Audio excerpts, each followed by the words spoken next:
जी कैफ और आज के लेक्चर का आगाज करते हैं। लेक्चर नंबर हमारा 3। कल के लेक्चर में हमने कुछ डेफिनेशंस, बेसिक डेफिनेशन जो लॉ में हम फ्रीक्वेंटली यूज करते हैं उनको समझा था, जैसे ऑफर, जैसे एक्सेप्टेंस, जैसे एग्रीमेंट और जैसे कॉन्ट्रैक्ट। और इसमें जो अहम चीज़ थी वो आपको ये बताई थी कि जब ऑफर एक्सेप्ट हो जाती है तो फिर हम उसे प्रॉमिस कहते हैं, और पार्टीज के लिए नाम हम प्रोमिजर और प्रोमिजी यूज करते हैं। ये दो नाम बार बार आगे चल के हमने यूज करने होंगे डिफरेंट चैप्टर्स में, इसलिए इन दो टर्म्स के साथ फेमिलियर हो जाना आपके लिए जरूरी है। फिर इसके बाद हमने एग्रीमेंट और कॉन्ट्रैक्ट की डेफिनेशन पढ़ी, जिसमें हमने अहम चीज ये सीखी कि जब भी दो पार्टीज आपस में किसी भी काम के लिए एग्री कर जाएंगी तो वो एग्रीमेंट होगा, लेकिन हर एग्रीमेंट जो है वो लीगली इन्फोर्स नहीं करवाया जा सकता। जैसे अगर कोई इलीगल काम है, कोई इम्पॉसिबल काम है, वो अगर पार्टी आपस में एग्री कर भी ले तो उसे लीगली इन्फोर्स नहीं करवाया जा सकता। हाँ, अगर कोई वैलिड लीगल वर्क है उसे इन्फोर्स करवाया जा सकता है। तो इसका मतलब ये हुआ कि कुछ एग्रीमेंट से इन्फोर्स नहीं करवाए जा सकते, कुछ एग्रीमेंट्स बाय लॉ इन्फोर्स करवाए जा सकते हैं। तो जो एग्रीमेंट्स बाय लॉ इन्फोर्स करवाए जा सकते हैं उससे हम क्या, कॉन्ट्रैक्ट। ठीक है, यहां तक हमारी डिस्कशन थी। इसमें एक पॉइंट था हमारा सोशल और डोमेस्टिक एग्रीमेंट्स वाला और कमर्शियल वाला, वो भी हमने डिस्कस नहीं किया, वो आज के लेक्चर में डिस्कस होना है। यहां तक आपका कोई भी क्वेश्चन हो तो पूछ लीजिए। कोई क्वेश्चन नहीं? चलिए अब हम आगे चलते हैं।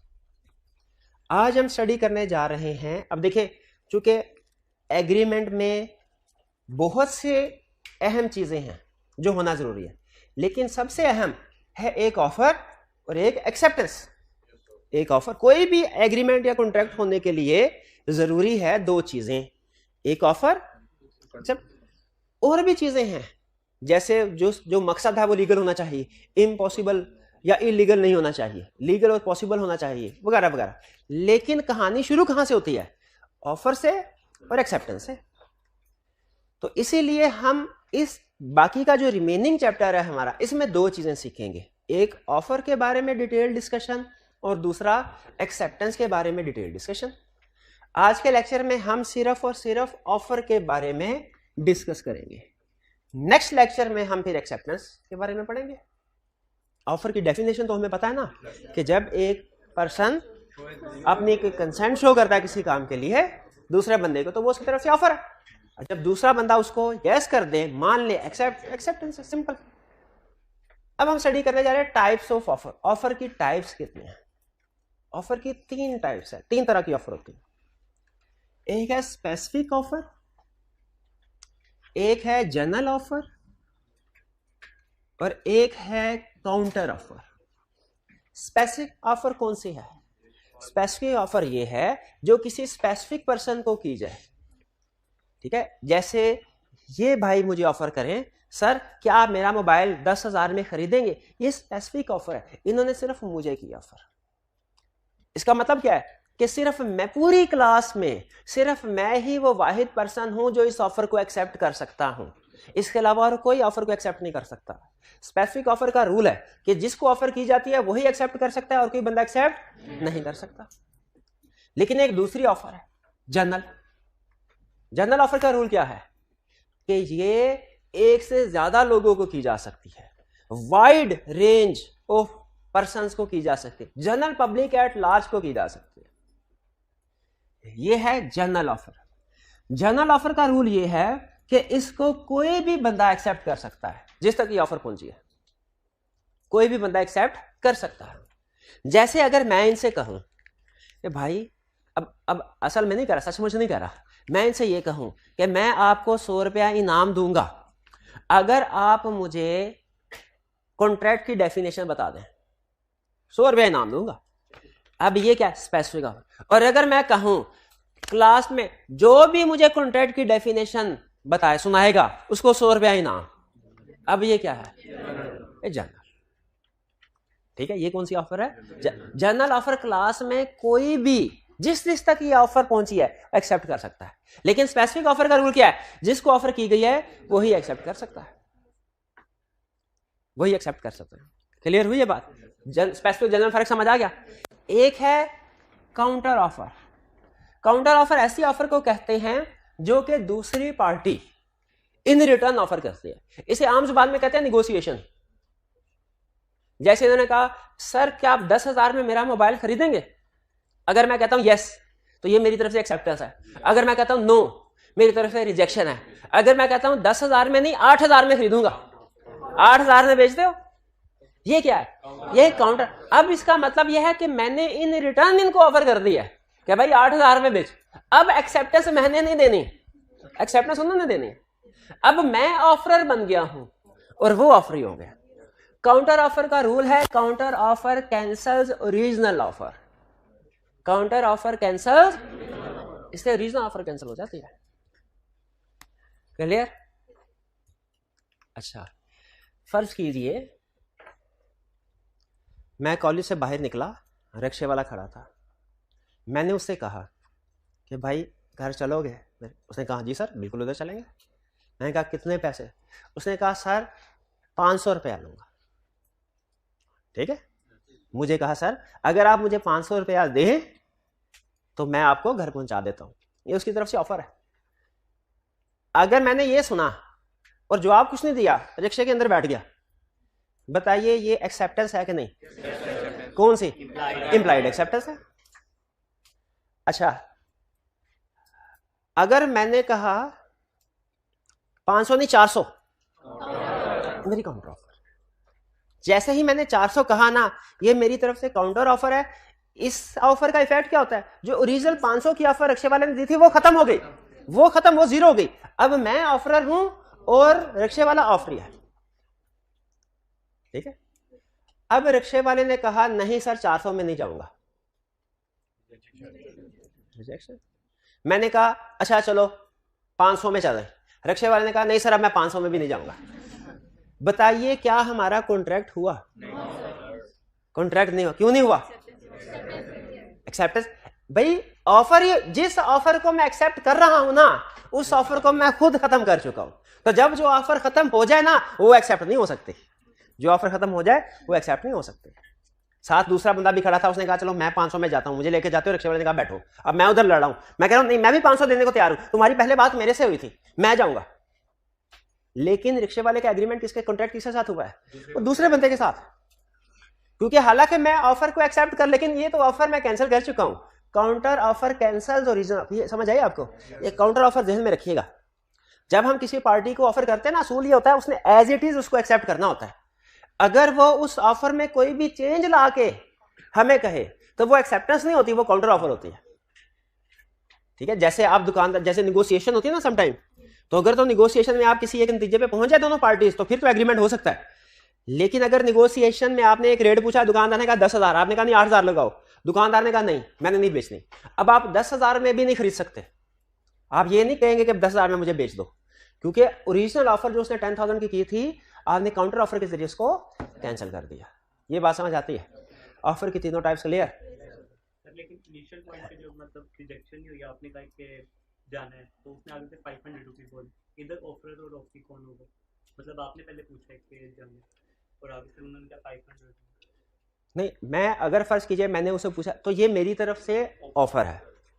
अब अगर तो वो कहता ना, मैंने रिक्शे वाले से पूछा कि क्या आप इस जगह पे जाएंगे, अगर मैंने किस वजह से हो रही है डिस्टॉर्शन? अगर मैंने रिक्शे वाले से पूछा क्या आप उस जगह पे जाएंगे, ये मेरी तरफ से ऑफर है। अगर रिक्शे वाला ये कहता है कि हाँ जी ठीक है बैठे, और मैं बैठ जाता हूं, प्राइस तय ही नहीं होती, तो याद रखिए एग्रीमेंट हो गया। क्या ये एग्रीमेंट हो गया? लेकिन इसमें प्राइस क्या होगी? प्राइस अगर तय नहीं होती, इसका यह मतलब नहीं है कि कोई प्राइस होगी ही नहीं, रीजनेबल मार्केट प्राइस होगी। ठीक है, अच्छा अब आगे चलते हैं। चले आगे चलने से पहले एक छोटा सा केस। जी जी जी जी। देखिए लॉ लीगली कोई भी चीज, इनका क्वेश्चन ये है कि सर आपकी बात, आपने रिक्शा वाले से पूछा हाँ भाई चलोगे, उसने कहा 500 रुपये लूंगा, तो क्या अगर हम एक्सेप्ट कर लेते हैं ये कॉन्ट्रैक्ट हो गया? याद रखिए हो गया। कॉन्ट्रैक्ट का रिटन फॉर्म में होना लाजमी नहीं है, ये ध्यान में रखिएगा। लीगली इन्फोर्सेबल होने के लिए रिटन फॉर्म में होना लाजमी नहीं है। कॉन्ट्रैक्ट वर्बल भी हो सकते हैं, कॉन्ट्रैक्ट रिटन भी हो सकते हैं। वर्बल कॉन्ट्रैक्ट इक्वली वैलिड है जितने के रिटन कॉन्ट्रैक्ट है। फर्क सिर्फ यह पड़ता है कि वकीलों को थोड़ा सा मसला होता है, वर्बल कॉन्ट्रैक्ट को अदालत में प्रूव करवाने के लिए। लेकिन याद रखें ये उनका काम है, वो प्रूव करवा देते होते हैं, साबित कर देते हैं। तो याद रखें कोई भी कॉन्ट्रैक्ट जो लीगली इन्फोर्सेबल है लाजमी नहीं कि वो रिटर्न में हो। रिटर्न में हो तो अच्छा है, लेकिन अगर वर्बल एग्रीमेंट है, वर्बल कॉन्ट्रैक्ट है, वो भी इक्वली वैलिड है जैसा कि रिटर्न हो। ठीक है, हाँ जी बिल्कुल, एम्प्लॉयड भी इक्वली वैलिड है। सिर्फ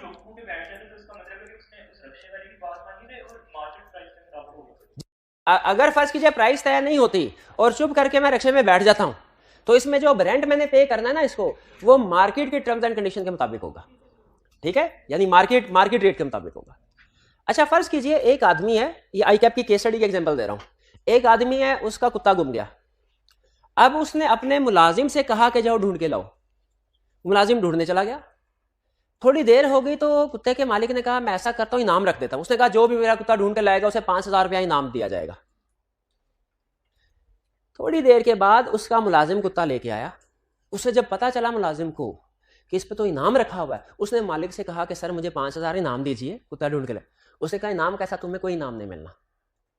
मुलाजिम ने मालिक के खिलाफ केस फाइल कर दिया कि मुझे इनाम की रकम मिलनी चाहिए। ये समझ आ गया आपको? अच्छा, इसमें मैं सिर्फ इस केस का आधा हिस्सा भी आपसे पूछने लगा, आधा थोड़ी देर बाद डिस्कस करना है। इसमें जो ऑफर की गई कि जो भी कुत्ता ढूंढ के लाएगा उसे 5,000 रुपया इनाम दिया जाएगा, इन तीन में से कौन सी ऑफर है? General offer. शाबाश। इसका मतलब क्या, इसको कोई भी एक्सेप्ट कर सकता है। चलिए ठीक है, अब दूसरा पार्ट इसका मैं थोड़ी देर के बाद आपसे पूछूंगा। आगे चलते हैं एसेंशियल्स ऑफ ऑफर। एसेंशियल का मतलब क्या है? एसेंशियल का मतलब यह है कि जो चीज होना जरूरी है। याद रखें आप लॉ में बार बार ये वर्ड एसेंशियल स्टडी करेंगे। एसेंशियल्स का मतलब देखें, कोई भी चीज लीगली वैलिड होने के लिए ना कुछ शर्तें पूरी होना जरूरी है। जैसे हमने स्टडी किया कि कॉन्ट्रैक्ट है, इसके वैलिड होने के लिए जरूरी है कि एक ऑफर हो, एक एक्सेप्टेंस हो, फिर कंसीडरेशन हो, फिर ये एनफोर्सेबल बाय लॉ हो, लीगल होना जरूरी है, पॉसिबल होना जरूरी है। ये सारी चीजें एसेंशियल्स हैं जो होना जरूरी है। ठीक है, तो लॉ में बहुत सी जगहों पे आप वर्ड एसेंशियल्स पढ़ेंगे कि वो चीजें जो एक वैलिड लीगल चीज के लिए होना जरूरी है। और याद रखिए एसेंशियल्स में से अगर एक चीज भी मिसिंग होना तो इसका मतलब है वो लीगल नहीं है, उसकी लीगल इंप्लीकेशन कोई नहीं होगी, वो इन्फोर्सेबल बाय लॉ नहीं होगी। तो हम क्या स्टडी करने जा रहे हैं? Essentials of offer. फिर इसके बाद हम स्टडी करने एक जगह पे जाएंगे, पढ़ेंगे एसेंशियल्स ऑफ एक्सेप्टेंस। फिर एक जगह पे पढ़ेंगे एसेंशियल्स ऑफ कॉन्ट्रैक्ट, और भी एसेंशियल्स आएंगे। तो एसेंशियल्स का मतलब क्या है? वो चीजें जो एक लीगल वैलिड एक्ट होने के लिए जरूरी है, वो सारी की सारी चीजें होना जरूरी है। अब हम कौन से एसेंशियल पढ़ रहे हैं? ऑफर। एक वैलिड ऑफर के लिए जरूरी है कि कम से कम 2 पर्सन हो।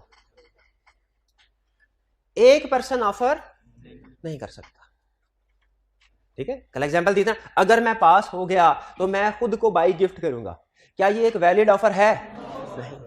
इसमें एसेंशियल कौन सा एसेंशियल मिसिंग है? 2 पर्सन। इसमें 2 पर्सन है ही नहीं। तो एक वैलिड ऑफर के लिए कितने लोग होने चाहिए? 2। फिर इंटेंशन टू क्रिएट लीगल, ये मैं कंसेप्ट यहां पे एंड कर लूं, फिर उसके बाद आपसे क्वेश्चन लेता हूं।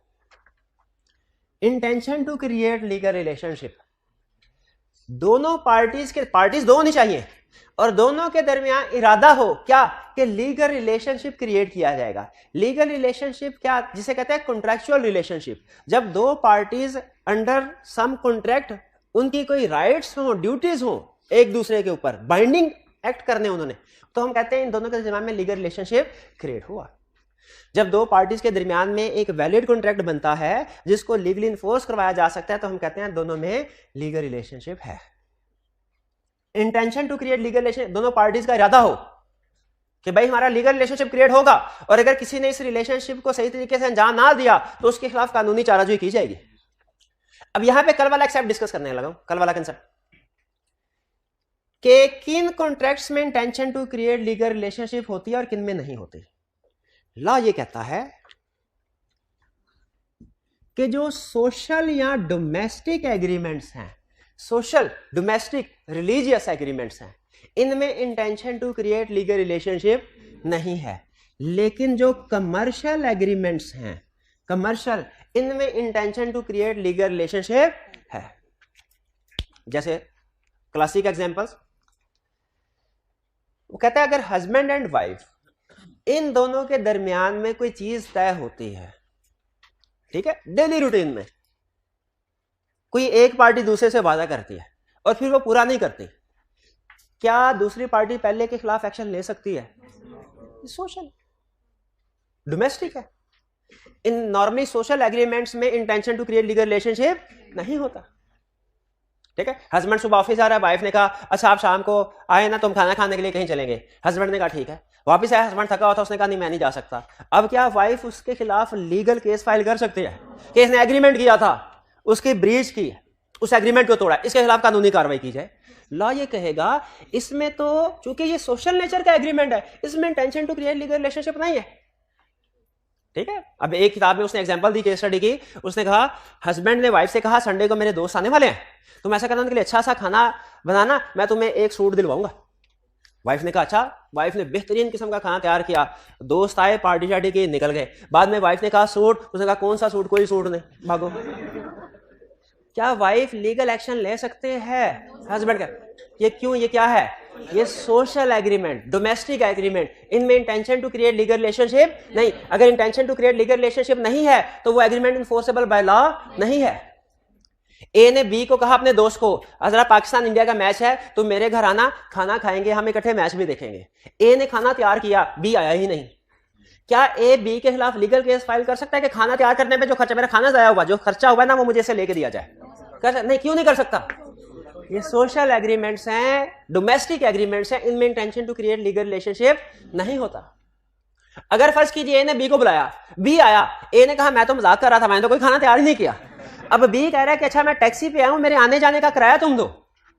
क्या लीगली बी ए से आने जाने का किराया रिकवर करवा सकता है? नहीं, क्यों नहीं करवा सकता? सोशल एग्रीमेंट है, सोशल डोमेस्टिक एग्रीमेंट्स में intention to create legal relationship नहीं होता अनलेस एग्रीड। Unless agreed. अगर वाइफ कह दे अच्छा दोस्त आ रहे हैं, खाना तैयार करने को तैयार हो, लिख के दो कि अगर तुमने मुझे सूट ना दिलवाया तो मैं तुम्हारे खिलाफ लीगल एक्शन हूं, तो फिर ये हालांकि सोशल एग्रीमेंट है लेकिन इन्फोर्सेबल बाय लॉ है। इन्फोर्सेबल बाय लॉ है, ठीक है। अभी 2-3 लीगल केसेस भी इस हवाले से सुन लें जिनमें सोशल एग्रीमेंट है लेकिन इन्फोर्सेबल बाय लॉ है। हस्बैंड और वाइफ में झगड़ा हो रहता था अक्सर, ठीक है, कोर्ट कचहरी तक बात पहुंच गई, तो दोनों के दरमियान में के जज ने कहा कोई सुलह सफाई की गुंजाइश है? उन्होंने कहा जी हाँ है। वाइफ ने कहा लेकिन मेरी शर्त है क्या कि ये तय किया जाए कि हर महीने ये मुझे 50,000 रुपये जेब खर्च के तौर पे अदा करेगा, इस शर्त पे मैं सुलह करने को तैयार हूं। अब अगर इस टर्म्स एंड कंडीशन पे ये तय पाता है और हस्बैंड पे नहीं करता, बताइए ये भी हस्बैंड और वाइफ के दरमियान में एग्रीमेंट है, क्या इसमें intention to create legal relationship है? यस है। अब इसको रिकवर करवाया जा सकता है। तो याद रखिए नॉर्मली सोशल या डोमेस्टिक एग्रीमेंट्स में intention to create legal relationship नहीं होती, लेकिन अगर आप within the family agreement करें और इंटेंशन हो तो फिर उसको इन्फोर्स करवाया जा सकता है। और ये कैसे पता चलेगा इंटेंशन थी कि नहीं थी? खास तौर पे लिखा जाएगा कि अगर एक पार्टी ने अपना वादा पूरा नहीं किया तो दूसरी पार्टी उसके खिलाफ एक्शन ले सकते हैं। ये बात समझ आई? आगे चलते हैं। Commercial agreement. कमर्शियल एग्रीमेंट्स में अजीब रूल है। सोशल एग्रीमेंट्स में क्या रूल था? Normally intention to create legal relationship नहीं होती अनलेस एग्रीड। कमर्शियल एग्रीमेंट्स में क्या रूल है? There will be always intention to create legal relationship. हमेशा intention to create legal relationship होगी, हमेशा। यानी अगर एक पार्टी ने बी से कहा कि आपने 10 अगस्त को मेरी सालगिरह, आपने एक अच्छा सा केक, आपकी बेकरी जो बड़ा अच्छा केक बना, अच्छा सा केक आपने मुझे 10 तारीख को शाम 5 बजे डिलीवर करना। बेकरी वाले ने केक डिलीवरी नहीं किया, क्या इसमें intention to create legal relationship है? यस। कमर्शियल एग्रीमेंट्स जितने भी होंगे intention to create legal relationship. और कमर्शियल एग्रीमेंट्स कौन से होते हैं? Sale and purchase of goods and services वाले, sale and purchase of good and service. तो कमर्शियल एग्रीमेंट्स में हमेशा intention to create legal relationship होगी, चाहे कुछ लिखा हो या ना लिखा हो, चाहे कुछ लिखा हो या ना लिखा हो। एक एग्जांपल जो आपको समझ नहीं आएगी लेकिन फिर भी आपके सामने रख रहा हूं। ए और बी के दरमियान में केस हुआ, सॉरी एग्रीमेंट हुआ। ए ने कहा बी को कि मैं 10 तारीख को आपको ये चीजें आपके गोदाम में सप्लाई करूंगा। बी ने कहा ठीक है। फिर नीचे ये लिखा हुआ क्या, इन case of breach of contract. Breach of contract समझते किसको कहते हैं? कॉन्ट्रैक्ट की खिलाफ वर्जी, यानी अगर आपने कोई तय किया और वो काम ना करें एग्रीमेंट होने के बाद, इसे क्या कहते हैं? Breach of contract. In case of breach of contract no party will have any right to take action against other party. ये बात समझ आई? एग्रीमेंट कॉन्ट्रैक्ट में क्या लिखा हुआ है? किसी दूसरे के खिलाफ एक्शन नहीं ले सकती। अब ए ने चीजें सप्लाई नहीं की, क्या दूसरी पार्टी एक्शन ले सकती है पहली पार्टी?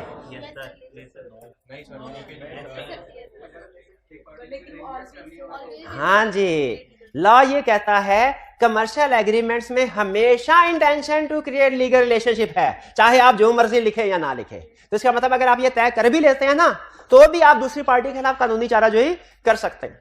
अगर थोड़ा सा टाइम दे तो इसकी रीजन एक्सप्लेन कर दूं आपको।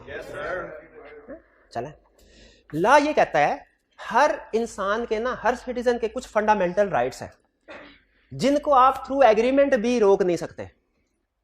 ये भाईजान है, क्या जिंदा रहना इनका हक है? क्या खाना खाना इनका हक है? अगर मैं इनके साथ एग्रीमेंट करता हूं कि आपने 3 दिन तक खाना नहीं खाना, ला क्या कहेगा? ये एग्रीमेंट कर भी लेते हैं, ला क्या कहेगा? हाँ भाई अब खबरदार तुमने 3 दिन तक खाना खाया, ये कहेगा?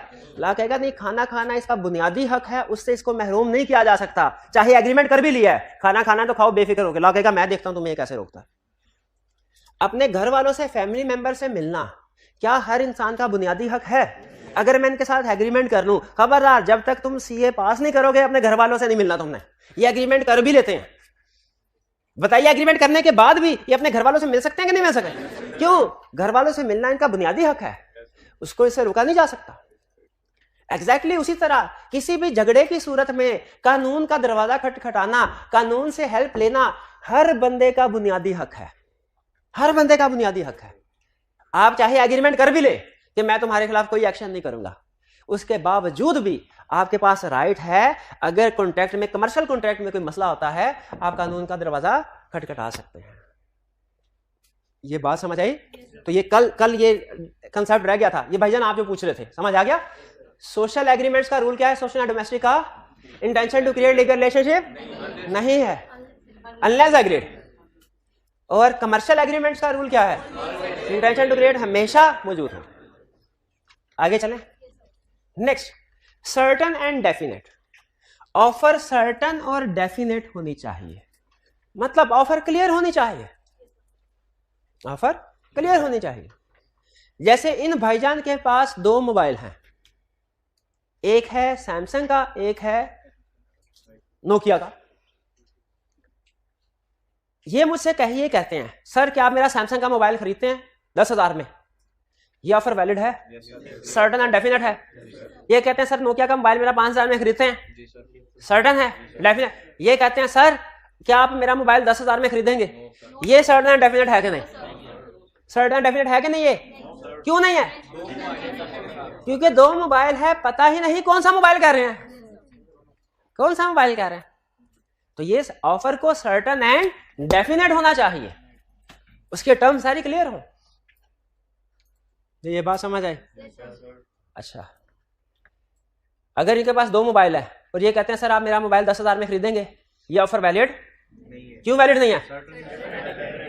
इनके पास एक ही मोबाइल है सैमसंग का और ये कहते हैं सर क्या आप मेरा मोबाइल 10,000 में खरीदेंगे। अच्छा आप नोट करें, टाइप ऑफ मोबाइल अभी भी नहीं बताया, लेकिन अब मोबाइल है, तो इसका मतलब क्या है? वही मोबाइल जो इनके पास है, वही मोबाइल जो इनके पास है। बे क्लियर हुई है बात? तो ऑफर को सर्टन एंड डेफिनेट होना चाहिए। जी हाँ जी, इसमें सारी चीजें सर्टन होनी चाहिए, लेकिन याद रखें इसमें लॉ ये भी डिस्कस करता है कि अगर आपने कुछ चीजें एग्री नहीं की ना, अब आपने कहानी में उठा दिया ट्विस्ट, और मेरी आदत है जब सवाल आता है ना तो मैं फिर उसके मुताबिक आपको आंसर करता हूं, क्योंकि स्टूडेंट के माइंड के मुताबिक चलना होता है मेरे से। उन्होंने कहा सर सारी ऑफर, आपने कहा ऑफर सर्टन और डेफिनेट होना चाहिए, तो क्या इसमें क्या क्वेश्चन था? टाइम। लॉ कहता है ऑफर की टर्म्स एंड कंडीशन सर्टन होनी चाहिए, अगर एम्बिगुअस टर्म्स एंड कंडीशन है वो वैलिड ऑफर नहीं है। लेकिन कुछ जगहों पे लॉ कहता है कि अगर आपने ये चीज ना लिखी हुई कॉन्ट्रैक्ट में तो इसका ये मतलब नहीं है कि कॉन्ट्रैक्ट पूरे का पूरा खत्म, हम उसमें कोई रीजनेबल चीज को ऐड कर देंगे। जैसे अगर ऑफर में प्राइस का जिक्र ना हो, रीजनेबल प्राइस। ऑफर में अगर टाइम का जिक्र ना हो कि चीज ये कहा कि चीज, उसने कहा सर क्या आप खरीदें, मैं कहा ठीक है खरीद। उसने ये नहीं कहा डिलीवर कब करेगा मोबाइल, कल करेगा, परसों करेगा, हफ्ते बाद करेगा, ये नहीं कहा। तो लॉ यहां पे क्या कहता है कि रीजनेबल टाइम में डिलीवर करना होगा। और अगर ये मेंशन नहीं करता किस प्लेस पे डिलीवर करना है, फिर लॉ क्या कहता है, रीजनेबल प्लेस पे डिलीवर किया जाएगा। तो याद रखें, अगर ऑफर में का सर्टेन डेफिनेट होना जरूरी है, एम्बिगुअस नहीं होनी चाहिए। लेकिन अगर कुछ चीजें लॉ ने खास तौर पे बता दी हैं कि अगर प्राइस का जिक्र नहीं करते तो क्या होगा, रीजनेबल प्राइस पे की जाएगी। अगर टाइम का जिक्र करते हैं, अगर टाइम का जिक्र नहीं किया हुआ, रीजनेबल टाइम। अगर प्लेस का जिक्र नहीं किया हुआ, ठीक। अच्छा, ये रीजनेबल क्या है, ये केस टू केस डिसाइड होगा, ये केस टू केस डिसाइड होगा। रिक्शे वाले को मैंने कहा उसका रीजनेबल प्राइस कुछ और होगी, टैक्सी वाले को कहा कुछ और होगी, ठीक है, मार्केट में। आगे चलते हैं। ऑफर में भी कंडीशनल, ऑफर कंडीशनल हो सकते हैं, ठीक है।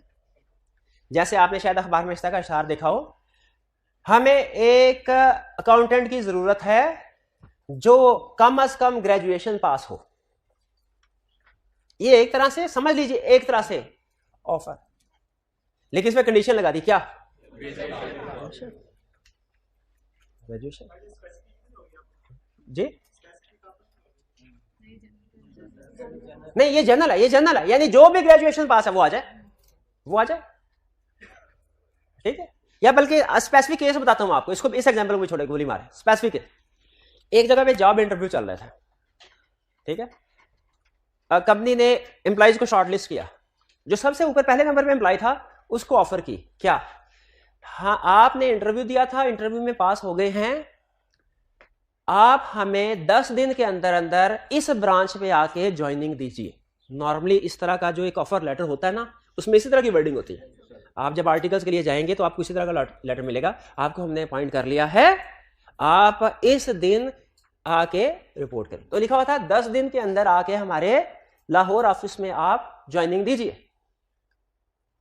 ये ऑफर तो थी, ऑफर कंपनी की तरफ से उस एम्प्लॉय को ऑफर थी, लेकिन कंडीशनल थी। इसमें कंडीशन क्या है, 10 दिन।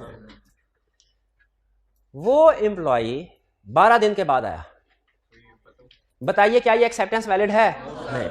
याद रखिए, ऑफर के साथ आप कंडीशन अटैच कर सकते हैं।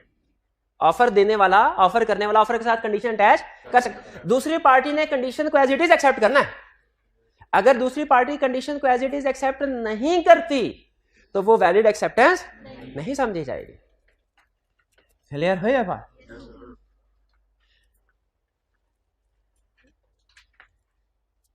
जब दो पार्टीज के दरमियान, अच्छा मुझे एक बात बताइए, आगे चलने से पहले मैं कुछ पास्ट पेपर के क्वेश्चन भी साथ कवर करना चाह रहा हूं एग्जांपल के जरिए से, लेकिन एक चीज क्लियर करने पहले। इन्होंने कहा सर क्या आप मेरा मोबाइल 10,000 में खरीदते हैं? मैंने कहा यस। इनकी तरफ से ऑफर, मेरी तरफ से एक्सेप्टेंस। मैंने कहा लाओ मोबाइल, इन्होंने मोबाइल दिया, मैंने पैसे नहीं दिए। उन्होंने कहा पैसे? मैंने कहा दूंगा ना, 10,000 एग्री हुआ ना, मुकर थोड़ी ना दूंगा। कब दूंगा? ये एग्री नहीं हुआ, मैं तुम्हें 50 साल के बाद दूंगा। क्या ये एक्सेप्टेंस वैलिड है? याद रखें, अगर टाइमिंग एग्री नहीं ना, पेमेंट कब होगी, तो इसका मतलब होता है पेमेंट इमीडिएटली होगी। इसका मतलब क्या होता है? पेमेंट इमीडिएटली होगी। आप जब किसी के साथ कोई प्रॉपर्टी का लेन देन करेंगे ना फॉर एग्जांपल, तो उसमें जो प्राइस तय होती है ना, वो at time of transfer of property सारी पे करनी होती है आपने। अगर तो आपने पहले से तय कर लिया ना कि सर मैं ये स्टार्ट में ये पैसे अदा करूंगा आपको 10 लाख स्टार्ट में, 40 लाख 3 महीने के बाद, तो फिर तो ठीक है, इमीडिएट पेमेंट 10 लाख होगी, बाकी 3 महीने के बाद। लेकिन अगर कुछ भी पेमेंट टर्म के बारे में एग्री नहीं होता तो सारी की सारी पेमेंट कब करनी? देखिए अभी ये सूल में रखेगा। ये केस स्टडी में ये नहीं बताया होगा तय क्या पाया था। केस स्टडी में सिर्फ इतना कहेगा तय ये पाया था कि ए ने बी को एक चीज 50,000 में बेचनी है। जैसे केस स्टडी में उसने क्या पूछा, एग्जाम में उसने कहा, ए ने बी से कहा क्या आप मेरा मोबाइल 20,000 में लैपटॉप मेरा 50,000 में खरीदते हैं? बी ने कहा यस, और 10,000 रुपया फौरी भिजवा दिया और 40,000 का 1 महीने बाद का चेक दे दिया। मुझे बताइए क्या ये मेरी तरफ से वैलिड एक्सेप्टेंस है? नहीं है, क्योंकि ऑफर जैसी हो ना एज इट इज एक्सेप्ट करना होता है। अगर आप ऑफर में चेंज लेके आए ना तो वो आपकी तरफ से काउंटर ऑफर बन जाती है, आपकी तरफ से काउंटर ऑफर बन जाती है। अगर ये मुझे कहें सर 20,000 में मोबाइल खरीदते हैं, पेमेंट अभी के अभी करनी है, मैं कहता हूं यस 20,000 में खरीदता हूं, लेकिन पेमेंट महीने के बाद करूंगा। इनकी ऑफर थी, ऑफर के साथ कंडीशन लगाई उन्होंने इमीडिएट पेमेंट। अब एक्सेप्ट करने वाले ने इसको एज इट इज एक्सेप्ट करना है। अगर मैं इसको चेंज करता हूं ना, चाहे थोड़ा सा चेंज क्यों ना हो, कि जी प्राइस ठीक है 10,000 लेकिन आपको पे करूंगा मैं महीने के बाद, तो लॉ ये कहता है ये आपकी तरफ से काउंटर ऑफर होगी। अगर आप ऑफर को एज इट इज एक्सेप्ट नहीं करते, उसमें चेंज लाते हैं, तो ये क्या हो जाएगी? काउंटर ऑफर हो जाएगी। कंडीशन पे कंडीशन नहीं लगा सकते, ठीक है? तो ऑफर में भी कंडीशनल, आपने इसको एज इट इज एक्सेप्ट करना है, आप इसको मॉडिफाई नहीं कर सकते किसी वो आपकी तरफ से काउंटर ऑफर हो जाएगी। Next, offer must be communicated to offeree. ये क्या बात हुई? ऑफरर कौन है? ऑफर करने वाला। ऑफरी कौन है? ऑफर का जरूरी है ऑफरी को कम्युनिकेट होना। अगर ऑफर ऑफरी को कम्युनिकेट नहीं हुई तो वो ऑफर नहीं, उसकी एक्सेप्टेंस भी नहीं। वो मुलाजिम वाली एग्जांपल जेन में लाए जो भी स्टार्ट में दी थी। जो कुत्ता गुम हुआ, मालिक ने कहा जो कोई भी ढूंढ के लाएगा 5,000 रुपये इनाम पाएगा। ये ऑफर की टाइप कौन सी थी? जनरल। मुलाजिम वापिस आ गया, मुलाजिम तो ढूंढने निकल गया था ना, उसको नहीं पता था कि पीछे से ये इनाम आ गया। वो वापिस आया, उसने कहा सर ये ले कुत्ता मिल गया मुझे। मालिक ने कहा शाबाश कुत्ता रख। फिर जब उसको पता चला मुलाजिम को कि ये तो मेरे पीछे 5,000 इनाम अनाउंस किया था, उसने मालिक से पूछा 5,000 इनाम दे। मालिक ने कहा कोई इनाम नहीं, भागो। मुलाजिम ने केस कर दिया। बताइए मुलाजिम केस जीतेगा कि नहीं? मुलाजिम केस नहीं जीतेगा। क्यों? क्योंकि दोनों के दरमियान में कोई कॉन्ट्रैक्ट नहीं हुआ। कॉन्ट्रैक्ट क्यों नहीं हुआ? क्योंकि इसमें कोई ऑफर ही नहीं थी। हाँ जनरल ऑफर थी, लेकिन जनरल ऑफर किसको? जिस जनरल पब्लिक को, जिसको कम्युनिकेट हुई। जिसको कम्युनिकेट ही नहीं हुई, जिसको ऑफर कम्युनिकेट ही नहीं, अगर ऑफरी को ऑफर कम्युनिकेट ही नहीं हुई तो वो वैलिड ऑफर है नहीं है। और कम्युनिकेट ही नहीं तो एक्सेप्ट कर सकता है? नहीं कर सकता, नहीं कर सकता है। नहीं डायरेक्टली नहीं, इनडायरेक्टली भी कम्युनिकेट हो जाए तो चलेगा, लेकिन कम्युनिकेट होना जरूरी है। अगर उस मुलाजिम को डायरेक्ट मालिक के मुंह से प्राइस का ना पता चलता, किसी और के थ्रू पता चलता, लेकिन वो कुत्ता ढूंढने से पहले, तो फिर ऑफर उस तक कम्युनिकेट हो जाती, और जब वो कुत्ता ढूंढ के लाता उसकी तरफ से एक्सेप्टेंस होती, फिर कॉन्ट्रैक्ट हो जाता। लेकिन चूंकि उसको पता ही नहीं चला, उसको ऑफर का पता ही बाद में चला, तो जब ऑफर ही कम्युनिकेट नहीं हुई तो एक्सेप्टेंस कैसे हो सकती है? एक्सेप्टेंस नहीं हुई तो कॉन्ट्रैक्ट भी नहीं हुआ। क्लियर ये बात? Last, invitation to offer is not an offer. देखिए जो प्रैक्टिकल लाइफ है ना, ये बड़ी कम्प्लेक्स है, इसमें हजारों तरह की सिचुएशंस आ जाती हैं। बाज़ औक़ात कुछ सिचुएशन ऐसी होती है जिन पे ये रूल अप्लाई नहीं हो रहे, तो लॉ बाद में कुछ चीजें ऐड करवाता है। तो एंड पे उन्होंने एक चीज ऐड करवाई, invitation to offer is not an offer. आप कभी किसी डिपार्टमेंटल स्टोर गए? उसमें आपने देखा होगा शेल्फ पे प्रोडक्ट्स लगे होते हैं, हर प्रोडक्ट के साथ प्राइस टैग भी लगा होता है। कस्टमर जाता है, प्रोडक्ट उठाता है, काउंटर पे आता है, काउंटर क्लर्क जो है स्कैन करके उसका बिल बनाता है, प्रोडक्ट कस्टमर को, पैसे अपने दराज में, कस्टमर घर से लाता है। ऐसे ट्रांजैक्शन होती है। अगर हम इसको लीगली एनालाइज करें तो मुझे लॉ क्या कहता है? लॉ कहता है जब डिपार्टमेंटल स्टोर वाले ने अपनी प्रोडक्ट शेल्फ पे रखी हुई है ना, तो ये डिपार्टमेंटल स्टोर की तरफ से ऑफर नहीं है, इनविटेशन टू ऑफर है। इनविटेशन टू ऑफर है।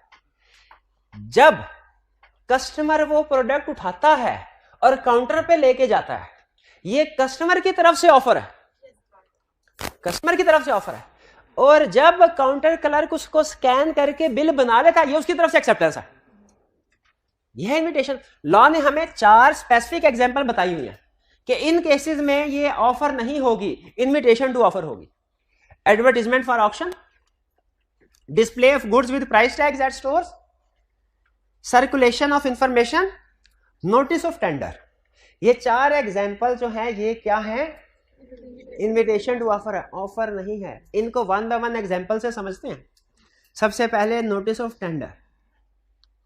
अखबार में इश्तिहार आया, हमारी कंपनी 100 एसी परचेज करना चाहती है, जो जो हमें ये एसी बेचना चाहें वो अपना रेट लिख के बेचे, जिसका रेट सबसे कम होगा हम उसको ऑर्डर दे देंगे 100 एसी का। सिचुएशन समझ आ गई? आपने अक्सर अखबार में देखा ना, टेंडर नोटिस इस हिसाब से होते हैं।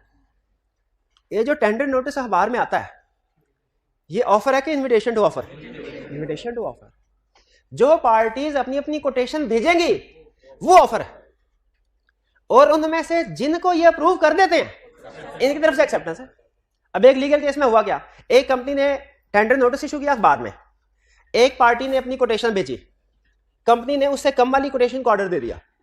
अब जिस पार्टी ने ज्यादा की कोटेशन भेजी थी उसने केस फाइल कर दिया कंपनी के खिलाफ। उसने कहा, जज को कहा, सर देखें इसने जो टेंडर नोटिस बाहर में डाला था ना वो इसकी ऑफर थी, और मैंने कहा मैं इस रेट के ऊपर 1000 रुपए के ऊपर तुम्हें चीजें सप्लाई करने को तैयार हूं, ये मेरी तरफ से एक्सेप्टेंस थी, तो हम दोनों के दरमियान में कॉन्ट्रैक्ट हो गया। इसने कॉन्ट्रैक्ट की खिलाफवर्जी की है, इससे मुझे हर्जाना दिलवाए। तो क्या दोनों पार्टीज के दरमियान में कॉन्ट्रैक्ट हुआ? क्यों? ये जो टेंडर नोटिस इशू होता है अखबार में ये इन्विटेशन टू ऑफर है, ऑफर नहीं है, इन्विटेशन टू ऑफर है। ये वो कहते हैं ये जो दूसरी पार्टी अपनी कोटेशन भेजेगी वो ऑफर है, और जब ये उनमें से जिसको भी एक को सिलेक्ट करके कहेंगे कि जी आप हमें अप्रूव कर देंगे, एक्सेप्टेंस वो होगी। ये एग्जांपल समझ आते हैं? अगली एग्जांपल, सर्कुलेशन ऑफ इंफॉर्मेशन। मैंने ईमेल अकाउंट खोला, इसमें ईमेल आई हुए थे, अक्सर ईमेल आई होती है कि हम एक पब्लिशिंग हाउस है, हमने इस महीने ये बुक्स पब्लिश की हैं, नहीं अगर आप, और ये इनकी कीमत है, अगर आप खरीदना चाहते हो तो हमें बता दीजिए। ठीक है, ये ईमेल आई, मैंने कहा जी एक बुक जो है ये मुझे भिजवा दे, मैंने जवाब दे दिया। उधर से फोन आया, सर ये आउट ऑफ स्टॉक है, बुक खत्म हो गई है, ये बुक नहीं मिल सकती। मैंने केस कर दिया। मैंने कहा आपने जो मुझे ईमेल भेजी थी ये आपकी तरफ से ऑफर थी, जो आपने इंफॉर्मेशन सर्कुलेट की ये आपकी तरफ से ऑफर थी। जब मैंने कहा हाँ जी मुझे ये किताब भेज दे, ये मेरी तरफ से एक्सेप्टेंस थी, दोनों में कॉन्ट्रैक्ट हो गया। अब आपने मुझे किताब नहीं भेजी तो आपने कॉन्ट्रैक्ट की खिलाफवर्जी की है, हर्जाना दे मुझे। क्या कॉन्ट्रैक्ट हुआ? नहीं हुआ। याद रखिए ये जो सर्कुलेशन ऑफ इंफॉर्मेशन है ये इन्विटेशन टू ऑफर है।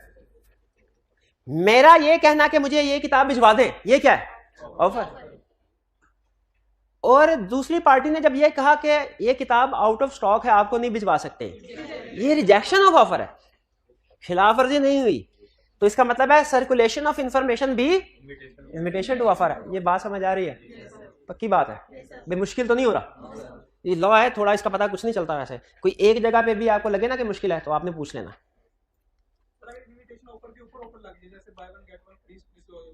वो ऑफर ही होती है।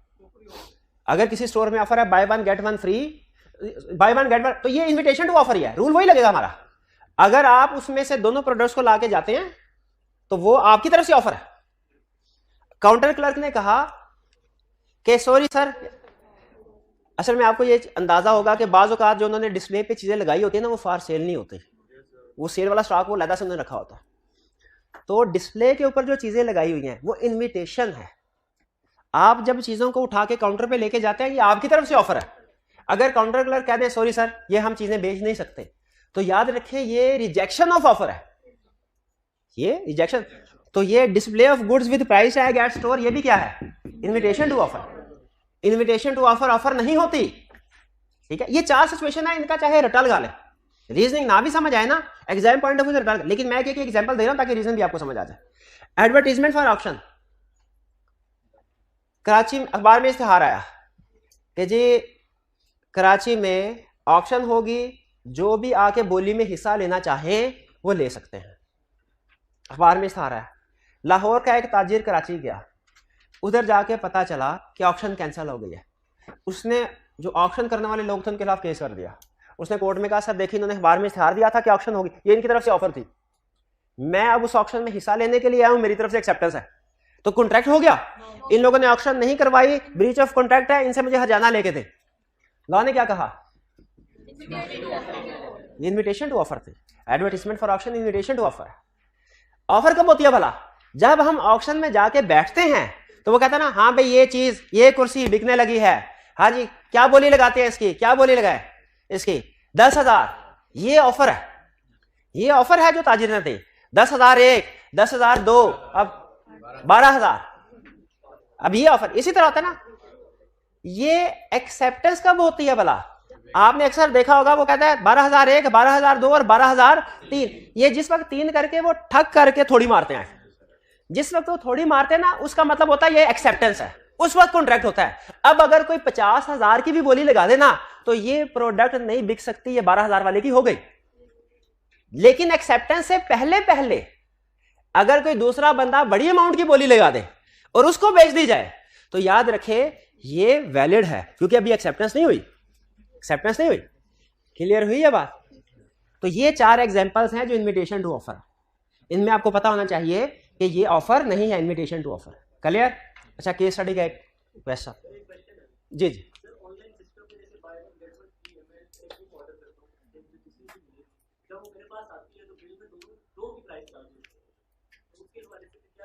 अच्छा सुन लें इनका क्वेश्चन। इनका सर ऑनलाइन एक वेबसाइट के ऊपर लिखा हुआ था books and buy 1 get 1 free. मैंने बुक्स का ऑर्डर दे दिया, मुझे ईमेल में जवाब आया सर बुक्स खत्म हो गई हैं। क्या ये कॉन्ट्रैक्ट की खिलाफ वर्जी है? नहीं। जब इन्होंने वेबसाइट के ऊपर जो लिखा हुआ था ना वो इनविटेशन टू ऑफर थी। जब इन्होंने कहा कि मुझे 2 बुक्स सेल कर दे, ये इनकी तरफ से ऑफर थी।